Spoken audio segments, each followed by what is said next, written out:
Државата финансиски ќе ги спасува општините од корона последиците. Мерките кои беа воведени за да им се олесни состојбата на граѓаните и фирмите, во голема мера го намали приходот на општините. Целосното или деломно ослободување од надомест за фирмарина и користење на јавен простор.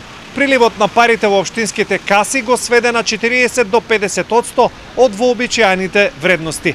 Дополнително, наплатата на данок на имот бележи пат од 30 до 40%. Како министер се залагам да се превземат конкретни мерки кои што директно ќе бидат насочени кај општините, да се ублажи, да речам, недостатокот на средства кои што се соочуваат општините. Корона ударот не поштеди никој, но некои општини се со поголеми финансиски проблеми од другите, но за сега јасна представа за тоа кој помина со најголеми последици нема. Немаме детална анализа како министерство направам, бидејќи тоа и не е наша надлежност, меѓутоа сондираме теренот.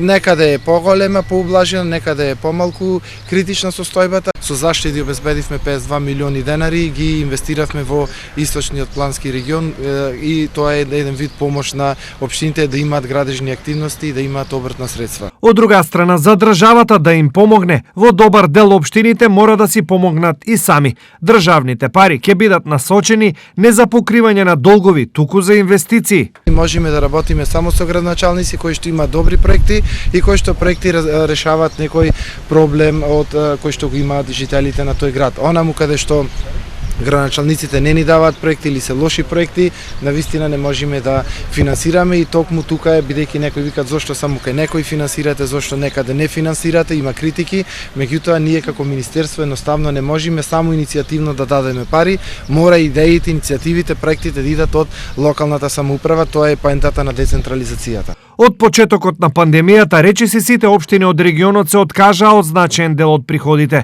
Се укинаа надоместоци, плаќање на паркинг и слично, средства кои главно се трошеа за инвестиции.